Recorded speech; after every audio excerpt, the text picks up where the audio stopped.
What I find really strange is that we all hear about DMT breakthroughs all the time, but no one ever talks about acid breakthroughs.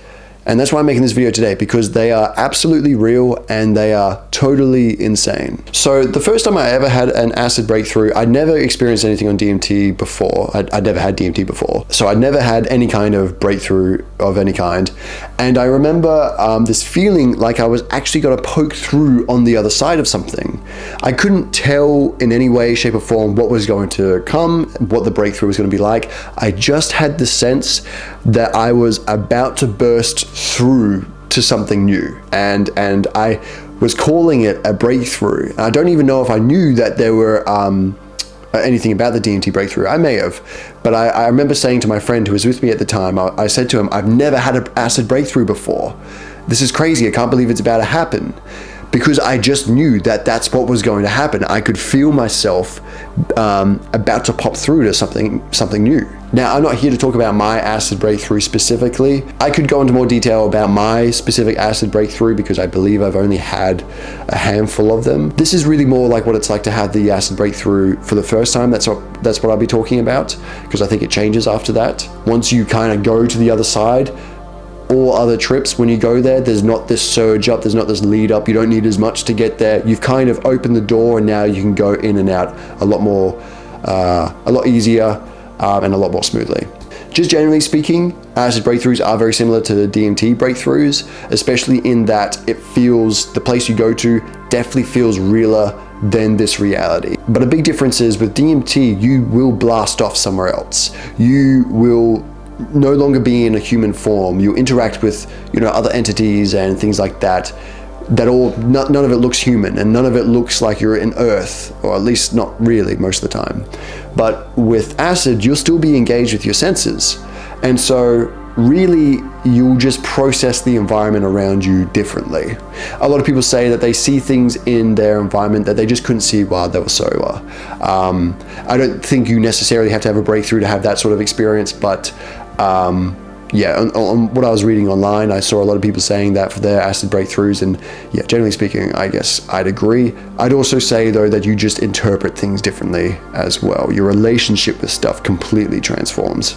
It's hard to say exactly how it transforms. I think it's probably different for everybody, but because some people, you may just lose touch with that feeling of you're in a objective world or objective separate physical world, and you'll just kind of feel like you're inside your mind, and this lends you to having your entire environment do things that they wouldn't do when you're sober. So things will start to revolve around you. For instance, you may be having a conversation with your friend, or maybe just you're talking to yourself inside your mind, and then a song you're listening to completely echoes exactly what you're thinking to yourself in a weird, very specific way. Same with movies that you're watching, and then somebody next to you may say something that seems to be a response to something you were just thinking. And so a lot of people do believe, and I'm not going to discredit this, a lot of people do believe that they gain telepathy on acid, and specifically acid breakthroughs. How that telepathy takes place is up for debate, obviously, but yeah, I wouldn't be surprised if this is the reason why, because everything does seem to respond to you. Some insane synchronicities occur when you're having or about to have an acid breakthrough. Just like with DMT, you can meet entities on acid breakthroughs as well, and generally speaking, these entities will feel like they know more about how reality works than we do, and because of that, they will definitely have the capacity to share insane information with you. I think if you've got a very open mind, you'll probably enjoy receiving this sort of information. It can be extremely confronting, even scary. Not that the information is dark or morbid, but it can be extremely powerful. And the whole experience of an acid breakthrough itself can be so powerful. It can be extremely, disturbing if you don't have a very open mind to the experience. So the difference with meeting entities on an acid breakthrough versus DMT breakthrough is obviously you're not being blasted off somewhere. So in acid, you're going to see these entities as faces in the walls or on the walls, or as entities on the shoulders of people on TV, for example. Now, in my experience, this has happened to me as well. Neither of these situations I was having a breakthrough. For me, when I met entities during a breakthrough, people around me and myself, we turn into these entities. That's what happens whenever I have an acid breakthrough, is we actually turn into these entities themselves. Now, obviously, the Truman Show effect is an example of this type of breakthrough, which I've made a video a long time ago. I'm not really happy with that video, so I may make a new one in the future. Although if you guys don't really need me to make that video, let me know in the comments. But what it's like to turn into these entities is you'll actually gain new memories, and it'll feel like you're becoming who you really are. Like, you'll feel like you turn into your real self. This makes sober reality seem like an illusion. A lot of people say that it feels like sober reality to this version of us, this entity that we become during the acid breakthrough. To them, sober reality is just a game that they choose to play. Now, I don't think you always meet entities during an acid breakthrough. I've read a lot of reports online where people have not talked about meeting entities, but a very common, mind state that people access when they have a breakthrough, again, relate to this, is this feeling of becoming God.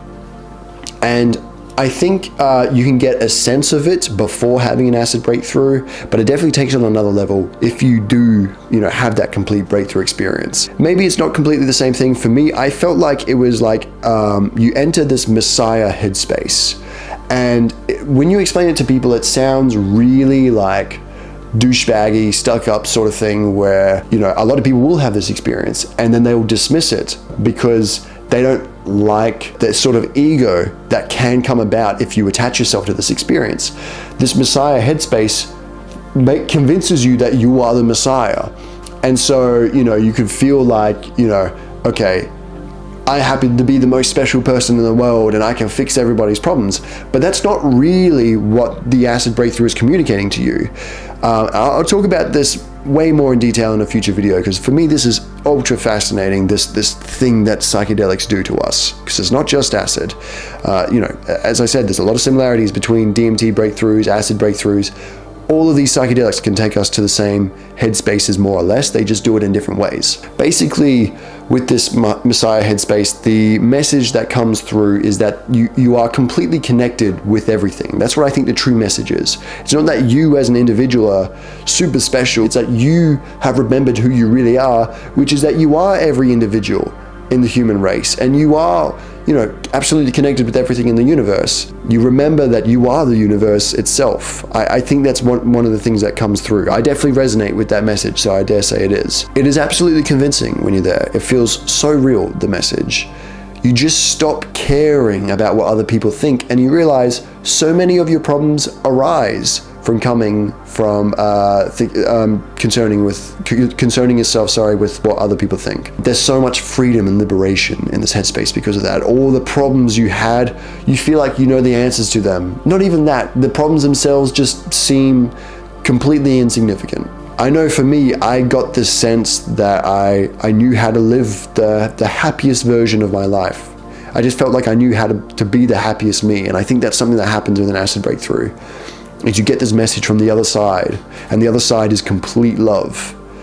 And if you can pull it back with you, if you can integrate that message, it will change your life forever. But it's a challenge to integrate these messages for sure. But, for me, I've talked about it many times, the message I tend to receive there is that you can be as happy as you want to be, absolutely. That's just a fact. You can be as happy as you want to be. But you're getting in the way of yourself and your happiness. A lot of people don't like to hear that, understandably, totally understandably. I mean, if you've had a fucked up life, you've gone through tons of trauma, absolutely you'll reject that message, and I have no comment to make on it. That's the message I received there, and I'm very grateful for the life I've lived, because I haven't had many challenging things come up that's, made me disagree with that, at least for myself. And maybe it's the case that we all receive different messages, and that was my message, and everybody receives something else that relates to them. But I have no comment to make on that. I think there probably is a lot of truth there, at least for a lot of people. Maybe not everybody, but a lot of people, that is a very true message. Now, I don't know if it's really worth making a video about what the DMT breakthrough is like, or what a DMT breakthrough is like, because, It's just talked about so often. I think we all kind of know. I can if that's something you guys want, but I doubt it is. But it is, if you know a lot about the DMT breakthrough, then you know how, there are so many remarkable similarities between the two. Specifically, the epiphanies you have, the messages you receive, and the type of entities you encounter. Maybe not in how they appear necessarily, though they definitely can be. At least in my case, I've had many trips where I've met these same entities that, I turned into and that my neighbors were. I've seen them in different forms on acid and on DMT, and they look completely the same, shared the same sort of messages. So I think, I don't know if anyone really knows why different psychedelics are taking us to the same place and getting us in touch with the same information. All we know is that they are doing that. And I don't think it's because we're being influenced by what other people say. You know what I mean? Like, I don't think it's the case that you watch a trip report online and then you have a trip and that affects your expectations, and so then you have the same trip. I think that definitely may happen and can happen possibly, but for me, I've had plenty of experiences that I thought were unique. I didn't think anybody else had gone through it, and then as soon as I looked online, I saw hundreds of other trip reports sharing exactly the same specific details. You just need to check out any of the last few videos I've released about, what is the DMT white light, what are the DMT doctors, things like that. And you'll see I go into very specific detail about these places, and everybody's going into the exact same specific detail. Don't know how it happens, don't know why it's happening, but it's happening. But otherwise, this video is sponsored by natural Shilajit, which is an Ayurvedic medicine that has been used for centuries in India. I can't even say that word without sounding pretentious, Ayurvedic. Like, I just feel like I'm Ayurvedic. It sounds pretentious when I say it. I think one of the things that holds us back from living our happiest lives is not having the energy to do the things we want to do. And unlike MDMA or coffee, where you get a spike in energy and then plummet, what Shilajit can do, as well as a whole bunch of other stuff, but one of the things that Shilajit can do is enhance your energy levels and keep it sustained. And at least for me, having higher energy levels definitely helps me be happier. I've done the research online to make sure it's absolutely legit. I wouldn't be recommending it if it wasn't legit. Feel free to check the description for a link to natural Shilajit. It's extremely high quality. And if you want to get 10% off, you can use the coupon code JACK10. Have a freaking fantastic day. Thank you so much for watching to the end of this video, and I'll see you all soon. Peace.